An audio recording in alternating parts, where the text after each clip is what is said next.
na anyị ga na-ewetara gị akụkọ ndị gbara elu n'ihu akwụkwọ kwa ụbọchị.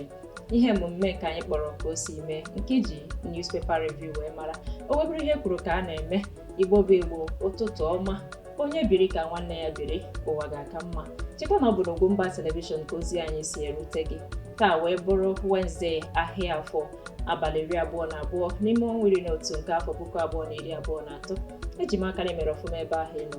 Aha m bụ Emilia Onyechinwakwo. Kpọọ m Adaọlaedo. Ịdịkwa njikere ịnụ ka o si wee mee n'akụkụ gị taa ma ọ n'ala Igbo be anyị kpọmkwem. Ọ bụghị so naanị m n'ebe a, mụ na Maazị Michael Onugbo nọ dịka okene ọhaneze. Ndị ma ụmụ Igbo daalụ nọ. Dịka o kwuru, taa bụ ahịa afọ. Ọ bụrụ na ịbụ onye Enugu steeti, ịmarago na ahịa afọ buru ibu. Enwere ahịa afọ Eke Ugbo ka enwekwara ahịa afọ nke dị na Obago Amechi ọkụ na nwere ahịa afọ na ahịa dị iche iche.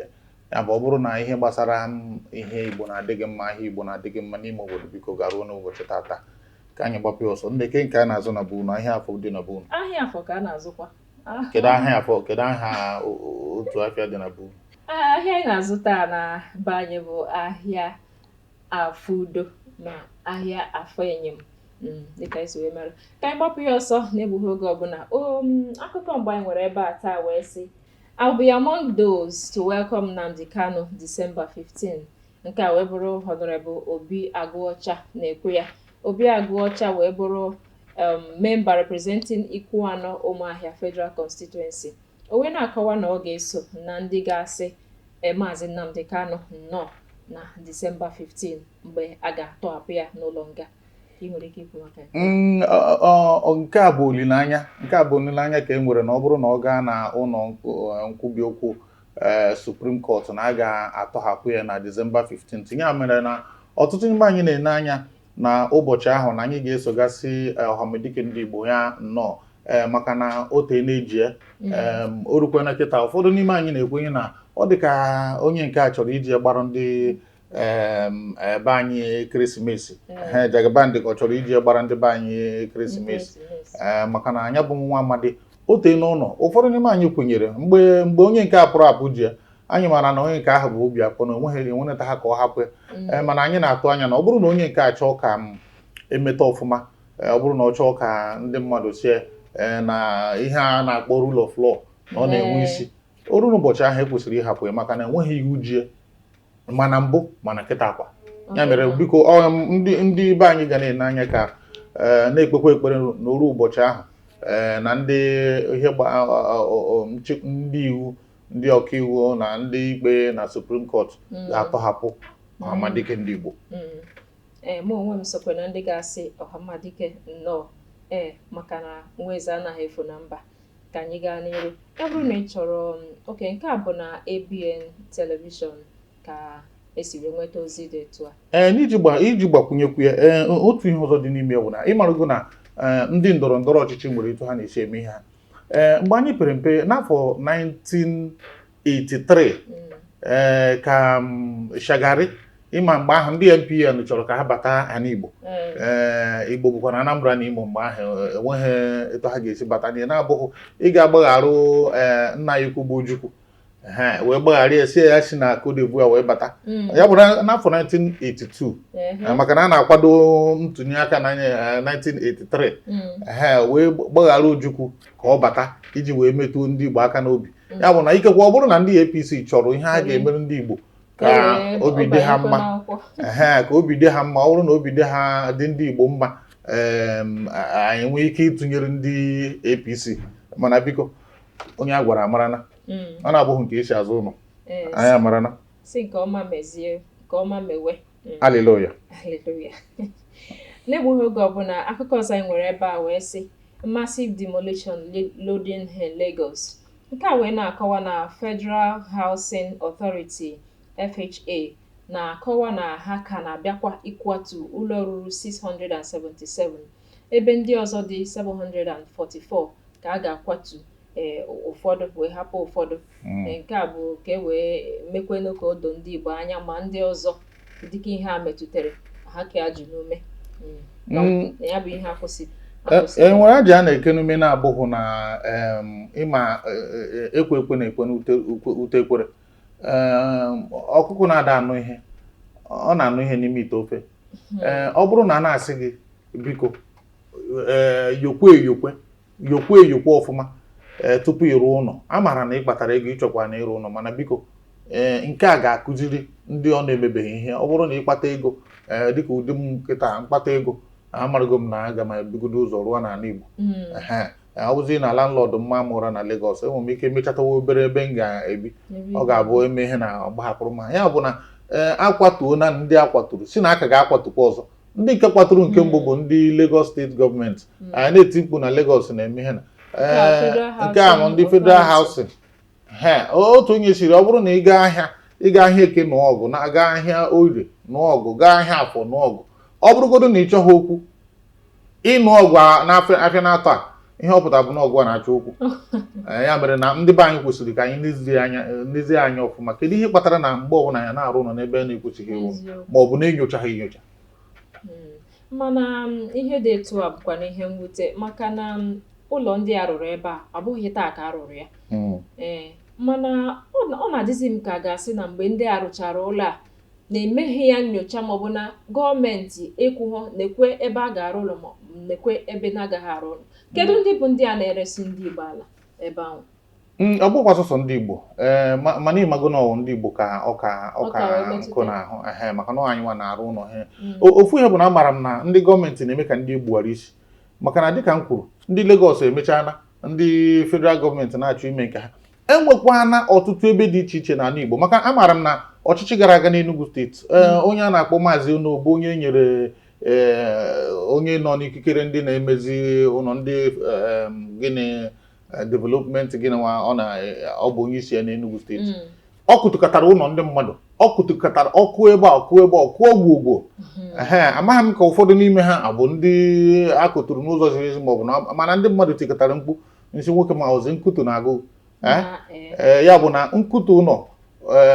ote na ọ dịwara n'aka ndị gọọmenti maka na gọọmenti ga-enye gị na ha ga-ebunye gị nnu mara mmiri soro gị n'azụ ya bụ a na-asị gị bịa rụọ ebe a rụọ ebe a mbọsị aka nna anụ ozi na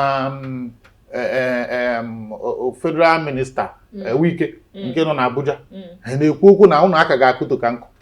ya bụ na nkụtụ ihe anyị nọzi kịta bụ nkụtụ afọ a na afọ na-abịa bụ nkụtụ emechakwara ịfụ na ọkwa ndị otu ha ga-arụ ụlọ n'ime ebe ahụ hapụkwara ihe a na-ekwu ebe a na-akụtuchi ụlọ ọ dị gọọmenti ga-abịazi n'owere ya mmekwa ha a sị na ọ gafere n'ọgba mmiri ọzọ dị ka ibe o nwere otu esi asị ndị ahụ ndo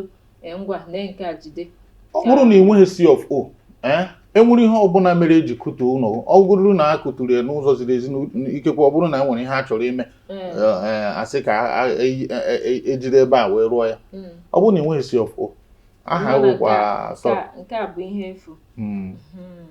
nke a ga-akụziri anyị ihe biko si ndị Igbo mezie n'ọfụma otu ụkwụ n'ụzọ nke ọzọ n'ụlọ ọ ga-aka mma etu ahụ ka anyị gaa n'iru akụkọ ọzọ anyị nwere ebe a wee sị military asks federal government to tackle Finland over southeast insecurity nke a wee bụrụ Chief of Defence Staff General Christopher Musa na-agwa gọọmenti etiti si ha lezie anya na gọọmenti Finland maka na ebe a ka onye abi Simon Ekpa si lezie anya ebe ahụ ka mara ihe mere Simon Ekpa na ọnyanwa mere enweghị nnwere onwe ji wee dị nkwafu ọbara ma nke nwanụ ji wee na-eme na ala anyị bụ South East ọ bụrụ na isi m kwuo aga m asị na eziokwu onye chịburu Naijiria Sani Abacha kwuru sị na ọ bụrụ na enwere ihe ọbụla bụ ọnọdụ adịghị mma n'ụdị nchekwa garụ n'ihu gafee otu ụbọchị n'aka ndị ọchịchị so n'ime ihe a bụ eziokwu ọ bụrụ na ndị ọchịchị tinyere aka kamgbe ahụ a na-ekwu okwu na ihe a na-abatakwa n'ala Igbo na ọ na ha abatakwa si mara etu a ga-esi mee ya anyị niile kwadoro nnwere onwe nke Biafra mana mụnwa akwadoghị na mmadụ ga-anọ na bie na Finland na-arachawa nkwụ na-aṅụ nkwụ oru n'abalị ya na nwunye edina ọ na-aracha aka ọsịzie ụmụnne m ha buru egbe chụgharịwa m na ọ bụrụ na m pụta ụbọchị Mọnde Ugwumba akwadoghị nke ahụ ihe anyị kwadoro bụ na ihe ọbụla ga-eme ka anyị nwere onwe anyị kwadoro ya na kwadosie ike mana ọ bụghịzi nke maka na inene ya kịta ndị anyị na-ebunyere egbe ụfọdụ n'ime ha abụghị ndị ga-anapụta ya bụ egbe ya bụ inye ịkụnye enwe mmiri dịkwa mfe mana napụtazie ya iko ọ ihe mere mgbe a nụsịrị ọgụ oshi ji wee karịa n'ala Igbo maka na ndị wetara egbe mechaziri ya bụ na ihe a na-ekwu bụ na ọ bụrụ na ndị gọọmenti ga-atinye ya ọnụ asị gwa nwanne anyị nwoke Simon Ekpa biko ya zuo amakwa ọ bụrụ na ị na-azụrụ anyị ka anyị nwere onwe ọ dị mma etu ahụ mana ya bụzi nne nke igbusisi anyị tupu anyị nwere onwe anyị ọ dịghị mma etu ahụ a na-ekwu okwu ihe karịrị nde 3 egburu na mgbe a nụrụ ọgụ abịazikwa kịta ha na-enwere onwe a na-azọ Biafra a na-azọ Biafra ikiri n'ugwu ụfọdụ vidiyo anyị na-afụ n'ihe na-eme n'ọhịa ala Igbo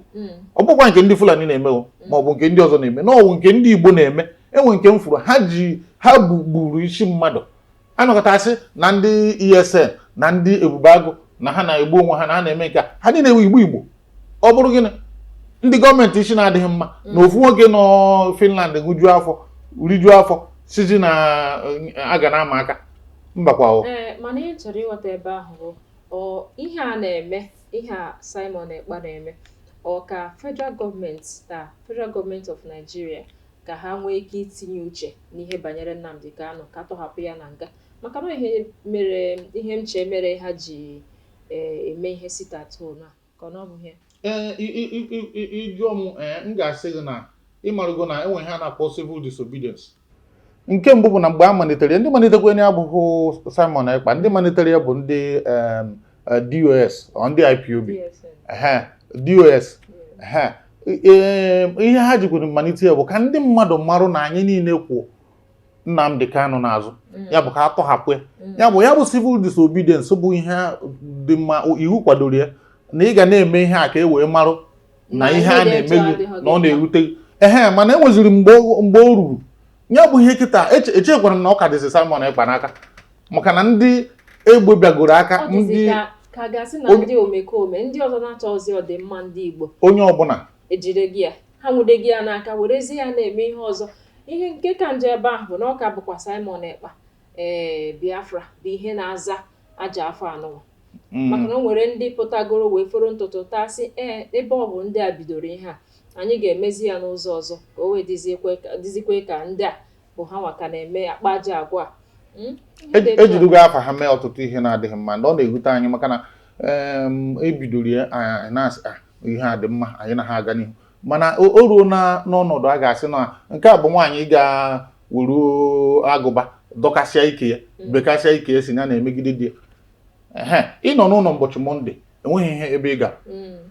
agụụ bịa ịma nsị agụụ na tata bụ Mọnde ya agụkwana enwere onye na-arịa ahụ enwere onye nwere nsogbu ọbụla ịma nsị ya nsogbu cherekwa ahụ maka na taa bụ Mọnde anyị kwadoro ihe ọbụla a ga-eme ka atọhapụ Nnamdi Kanu ugbu ọtụtụ ndị Igbo anyị ha tiwego ọnụ ọ bụ eziokwu na ha ekwughịkwa n'oge mana ihe anyị na-ekwu bụ na ọ ka mma anyị kwa onye bụ mamịrị ọnụ ọ bụghị nke mmadụ ịdị na-emegbu onwe ya so na a na-eme ka azọpụta nna kịta onye fụ n'ụzọ kịta gbagbuo ọsị na maka na-eji Nnamdi Kanu onye gakwuru mmadụ ga mee ihe ọjọọ bụrụ egbe zuo ochi amaghịzi ndị bụ ndị ochi na ndị bụ ndị na-azọ ihe bụ nsogbu anyị na-enwe biko si leruo anya anyị ncha niile na-akwado ka Nnamdi Kanu ọha mmadụ ike ha hapụ ya tọhapụ ya na nga ka nwoke mmadụ laruo ụlọ mana a ga-enebakwu anya ka mara ndị bụ ndị ajọ mmadụ ajigoro ihe a were na-akpazi aja agwa n'obodo ka na-etinyekwe ndị kedu aha ha ndị IPOB na-ete aha ha unyi maka na ọ dịghọzi mma si leruo anya ka mara nke na-eme eme ngwa ka anyị gbapụ ya ọsọ ọ bụrụ na ị chọrọ ịgụtakwu ihe gbasara akụkọ a gaa na Premium Times ka ị ga-agụrụ ya ọfụma ọzọ dịka ibi ebe a wee sị why we introduce Naira redesign during election periods nke a wee bụrụ aka chịbụrụ obodo anyị Naijiria bụ Buhari na-ekwu nke a ihe mere ha ji wee wepụta Naira redesign mgbe e mere ntuliaka na 2023 ya bụ nwoke o kwesịrị ka aka na-ege ntị na Naijiria maka onye bụ nwoke bịara dọghachi Naijiria azụ dọghachi anya azụ n'ụdị dị egwu ọ dọghachiri anya azụ ihe karịrị 10 afọ gara aga ekwesịghị ka na-ege ntị ikekwe ọ bụrụ maka na etu eji onye otu ya maka na mụa so na ofu onye kwenyere na ihe Emefiele mere adịghị mma na ya nwere itinye aka na ndọrọ ndọrọ ọchịchị bụ ihe mere o ji menwe ụfọdụ ihe o mere isi na a na-emegharị naira ọ bụrụ ka a na-akwado ịzụ ọchịchị kịta onye nke a banyere anyụa na ịkpapụ mana ịmagonu na mgbe ụfọdụ a na-ahapụ ike nyụrụ ahụ wee na-eke isi ọkpọ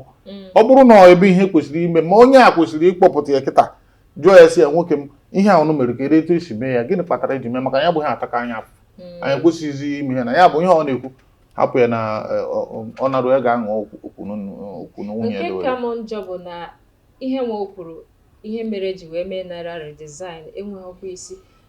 n'akụkọ ahụ si na ọ sị na ihe mere ji wee mee nke a bụ ka ụmụ Naijiria ghọta na ọchịchị adịghị mfe wee na-etule nke a wee si na aghọta m ihe ọ pụtara maka na ndị mmadụ ataka ụfụ ka emewere ya bụ ihe naira. Ịma na ya bụ nwa amadi a sị na akụ gụrụ agụ ada arụ afọ nwata erie na ihe ọ na-amụrụ anya ọ ga-arahụzi ụra ọ zọkọta n'ọchịchị azọkọta ọchịchị nke bụ na ọ bụrụ na o nwetaghị ohere ichi Naijiria ndị mmadụ kara isi na ọ bụkwara na ọ chịrị na ihe karịa ịdị mma ọkwa ọ bịa na chia mgbe ya ga-anọra mana o nwere otu onye na-ada asị na ọ bụrụ na Buhari pụọ na Naijiria ga ha asịkwa ọ bụkwa na anyị ma hapụ ya ọ ka nọrọ etu ọ bụla ọ dị ọka n'anya obi anyị ga na-aga n'ihu ebe Chukwu na-adị ndụ anyị ga-adị ndụ anyị ga na-aga n'ihu ya bụrụ na ị chọrọ ịmatakwu ihe gbasara akụkọ a ị gaa na akwụkwọ Vanguard gagụrụ ya nke ọma. Ọzọ dịka ibe ebe a wee sị Judiciary is putting soldiers' lives at risk.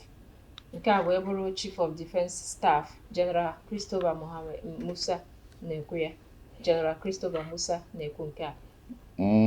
Ịmanụ na